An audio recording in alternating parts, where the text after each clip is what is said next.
श्री कृष्ण कहते हैं, मिलता तो बहुत है इस जिंदगी में, बस हम गिनती उसी की करते हैं जो हासिल न हो सका। झूठ, धोखा और बहाने आपको कुछ पल की खुशी देंगे, लेकिन इसकी कीमत आपको भविष्य में चुकानी पड़ेगी। एक बार राधा जी ने श्री कृष्ण से पूछा कि क्रोध क्या है? तो श्री कृष्ण ने कहा, किसी की गलती की सजा खुद को देना ही क्रोध है। साथ रहकर जो छल करे, उससे बड़ा शत्रु कोई हो नहीं सकता, और जो हमारे मुंह पर हमारी बुराइयां बता दे, उससे बड़ा मित्र कोई हो नहीं सकता। गंगा में वही पाप धुलते हैं जो गलती से हो जाए। योजना बनाकर किए गए पाप यमराज के पास ही धुलेंगे। श्री कृष्ण कहते हैं, मरने के बाद की गई तारीफ और दिल दुखाने के बाद मांगी गई माफी, इन दोनों का कोई महत्व नहीं होता। जो चीज गलत है वो गलत है। चुप रहकर कायर बनने से अच्छा है कि वहां बोलकर बुरे बन जाओ। भगवान सिर्फ वही नहीं है जहां हम प्रार्थना करते हैं, भगवान तो वहां भी है जहां हम पाप करते हैं। जब कोई आपसे नफरत करने लग जाए तो समझ लेना वह आपका मुकाबला नहीं कर सकता।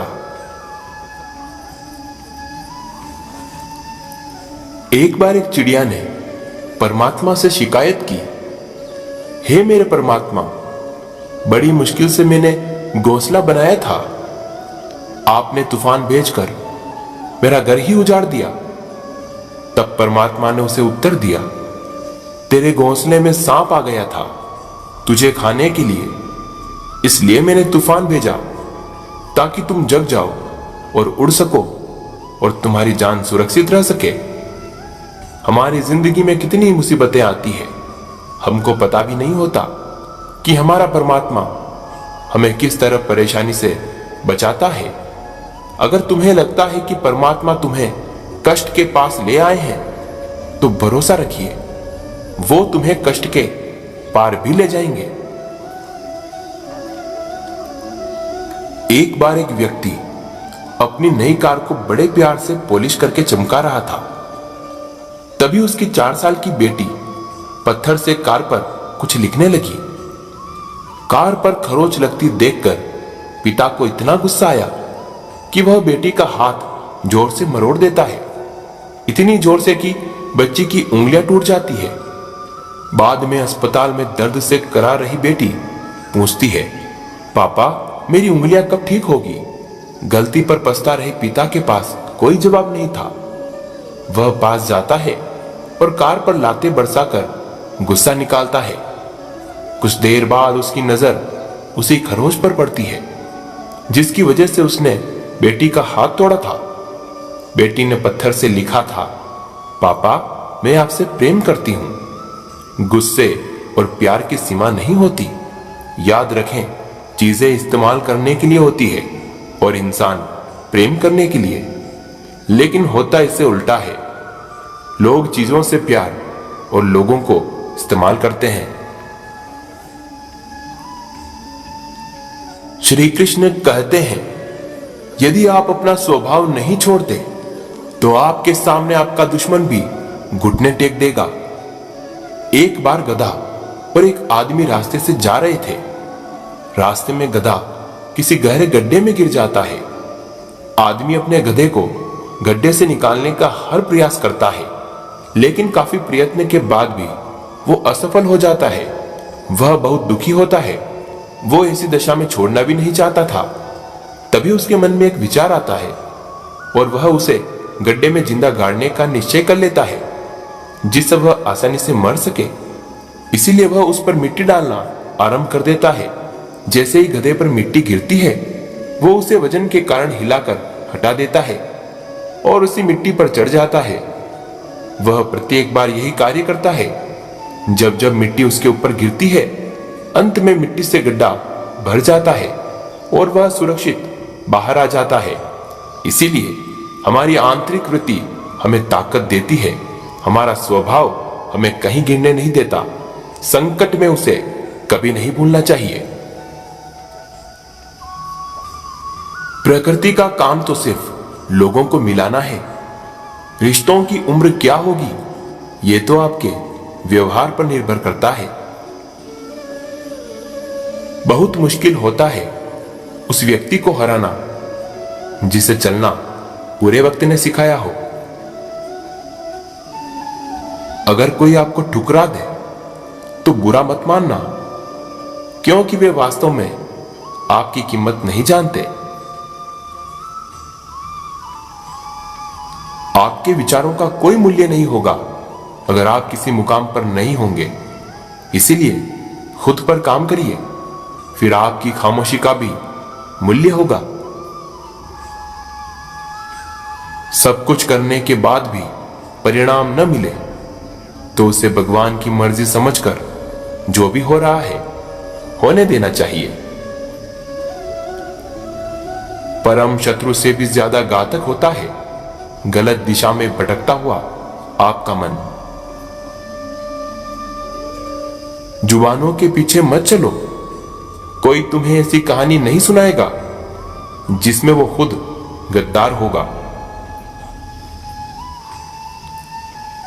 श्री कृष्ण कहते हैं, जब इंसान अंदर से टूट जाता है तो बाहर से मिलने वाली हर खुशी उसे सिर्फ हंसा सकती है, परंतु अंदर से खुश नहीं रख सकती।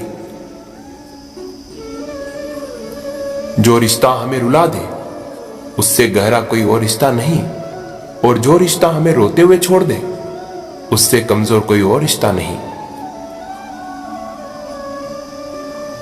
जीभ में हड्डी तो नहीं होती, लेकिन यह इतनी मजबूत होती है कि किसी को भी घायल कर सकती है। श्री कृष्ण कहते हैं, जो आपका सम्मान करता है, जो आपको बड़ा करता है, उसके समर्पण को कभी भूलना नहीं चाहिए। पानी अपना पूरा जीवन देकर पेड़ को बड़ा करता है, इसलिए ही शायद पानी लकड़ी को कभी डूबने नहीं देता।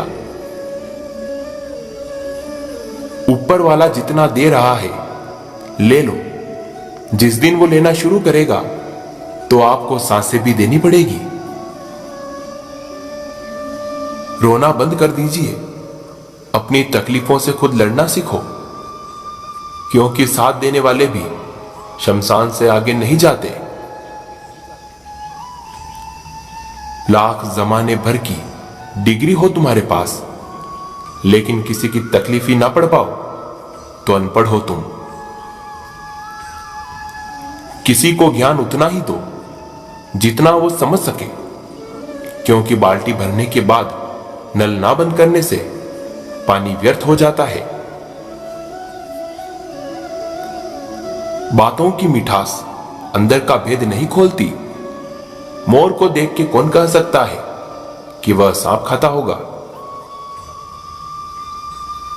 हिम्मत मत हारो, क्योंकि पहाड़ों से निकली हुई नदी ने आज तक रास्ते से कभी नहीं पूछा कि समुद्र कितना दूर है। युद्ध हो या जीवन, सफलता केवल 3 शस्त्रों से प्राप्त होती है: धर्म, धैर्य और साहस। एक व्यापारी था। वह ट्रक में चावल के बोरे ले जा रहा था। खराब सड़क होने के कारण उसका चावल का एक बोरा सड़क पर गिर गया। वहां कुछ चींटियां आई और जब उन्होंने चावल का बोरा पड़े देखा तो खुशी से फूली नहीं समाई।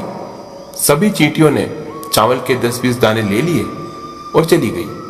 उसके बाद उन चावल पर चूहों की नजर पड़ी। चूहों ने भी 50 ग्राम चावल लिए और चले गए। कुछ पक्षियों की भी नजर पड़ी। पक्षी भी कुछ चावल खाकर उड़ गए। बाद में उस क्षेत्र में गाय पहुंची तो गाय भी 2-3 किलो चावल खाकर चली गई। इसके बाद वहां से एक व्यक्ति गुजरा। उसने चावल से भरा बोरा देखा तो उसका मन बहुत खुश हुआ और बोरा उठाकर वह अपने घर चला गया। इससे यह साफ होता है कि अन्य प्राणी पेट के लिए जीते हैं, लेकिन मनुष्य तृष्णा में जीता है। मनुष्य के पास सब कुछ होते हुए भी वह सर्वाधिक दुखी है। आवश्यकता के बाद इच्छा को रोके, अन्यथा यह बढ़ती ही जाएगी और दुख का कारण बनेगी। बिना हक का भी जब लेने का मन हो, वहां महाभारत की शुरुआत होती है। अपने हक का भी छोड़ देने का मन हो, वहां रामायण की शुरुआत होती है। श्री कृष्ण कहते हैं, असभ्य अभद्र व्यक्ति से कभी भी मुंह नहीं लगना चाहिए। अभद्र असभ्य व्यक्ति चाहे परिवार का सदस्य हो या बाहरी व्यक्ति हो, उसके मुंह कभी ना लगे, क्योंकि ऐसा व्यक्ति आत्ममुग्धता के नशे में इतना डूबा होता है कि उसे अपने से अधिक ज्ञानवान व्यक्ति कोई दूसरा नहीं दिखता। इसीलिए वह आपसे अभद्रता कर कभी भी कहीं भी किसी के भी सामने आपकी बेइज्जती कर सकता है। अपनी प्रतिष्ठा की रक्षा के लिए ऐसे व्यक्ति से हमेशा बचना चाहिए। किसी की बुराई तलाश करने वाले इंसान की मिसाल उस मक्खी की तरह होती है जो सारे खूबसूरत जिस्म को छोड़कर केवल जख्म पर बैठती है। कोआ कोयल की आवाज को दबा सकता है, मगर खुद की आवाज मधुर नहीं बना सकता। उसी तरह निंदा करने वाला व्यक्ति सज्जन को बदनाम कर सकता है, मगर खुद सज्जन नहीं बन सकता। श्री कृष्ण कहते हैं, अपने मन के गुलाम कभी ना बने। जो व्यक्ति मन का गुलाम नहीं होता, उसके सामने दुश्मन भी घुटने टेक देते हैं। एक बार एक महात्मा बाजार से होकर गुजर रहा था। रास्ते में एक व्यक्ति खजूर बेच रहा था। उस महात्मा के मन में विचार आया कि खजूर लेने चाहिए। उसने अपने मन को समझाया और वहां से चल दिया, किंतु महात्मा पूरी रात भर सो नहीं पाया। अगले दिन वह विवश होकर जंगल में गया और जितना बड़ा लकड़ी का गट्ठर उठा सकता था उसने उठाया। उस महात्मा ने अपने मन से कहा कि यदि तुझे खजूर खानी है तो यह बोझ तुझे उठाना ही पड़ेगा। महात्मा थोड़ी दूर ही चलता, फिर गिर जाता, फिर चलता, फिर गिर जाता। उसमें एक गट्ठर उठाने की हिम्मत नहीं थी, लेकिन उसने लकड़ी के बारी बारी 2 गट्ठर उठा रखे थे। 2-2.5 मील की यात्रा पूरी करके वह शहर पहुंचा और उन लकड़ियों को बेचकर जो पैसे मिले उससे खजूर खरीदने के लिए जंगल में चल दिया। खजूर सामने देखकर महात्मा का मन बड़ा प्रसन्न हुआ। महात्मा ने उन पैसों से खजूर खरीदे, लेकिन महात्मा ने अपने मन से कहा कि आज तूने खजूर मांगी है, फिर तेरी कोई और इच्छा करेगी। कल अच्छे अच्छे कपड़े और स्त्री मांगेगा। अगर स्त्री आई तो बाल बच्चे भी होंगे, तब तो मैं पूरी तरह से तेरा गुलाम ही हो जाऊंगा। सामने से एक मुसाफिर आ रहा था। महात्मा ने उस मुसाफिर को बुलाकर सारी खजूर दे दी और खुद को मन का गुलाम बनने से बचा लिया। यदि मन का कहना नहीं मानोगे तो इस जीवन का लाभ उठाओगे, यदि मन की सुनोगे तो मन के गुलाम बन जाओगे।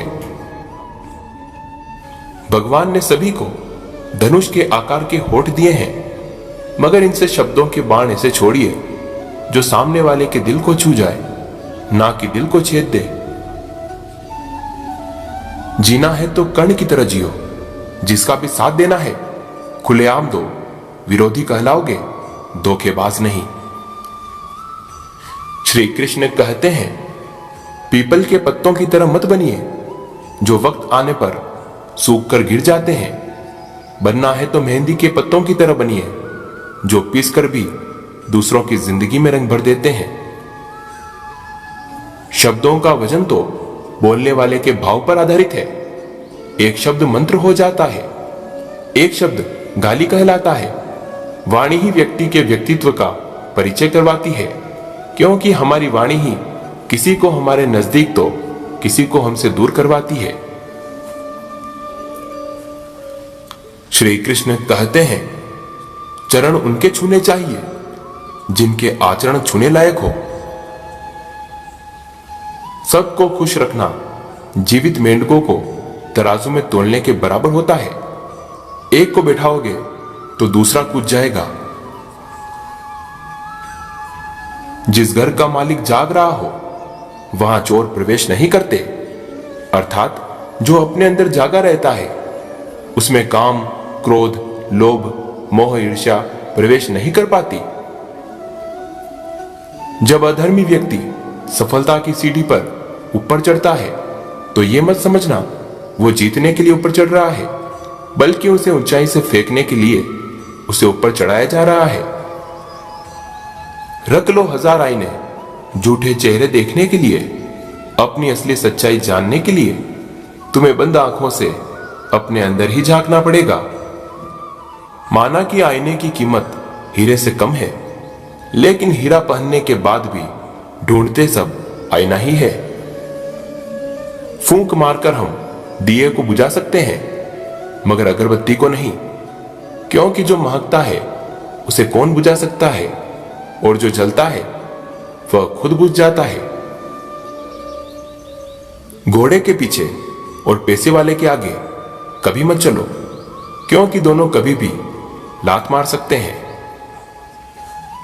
जहर उगलने वाला सांप भी कई बार बाज के पंजों में फंसा होता है।